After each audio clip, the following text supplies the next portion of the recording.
বাঁশখালী সামাজিক সংগঠন মানবতার কল্যাণে আমরা এর দ্বিতীয় বর্ষপূর্তি অনুষ্ঠান বৃহস্পতিবার বিকেল ৩টায় বাঁশখালী সরকারি আলাউল কলেজের হল রুমে অনুষ্ঠিত হয়েছে।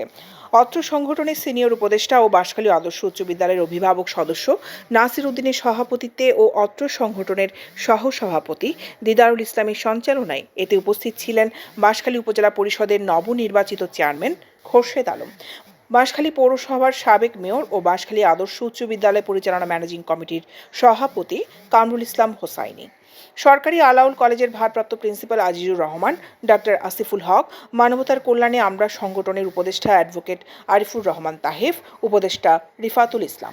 আরও উপস্থিত ছিলেন অত্র সংগঠনের সভাপতি আনিসুর রহমান ও সাধারণ সম্পাদক মাসুম ইবনে জমির ও সংগঠনের সর্বস্তরের নেতৃবৃন্দ।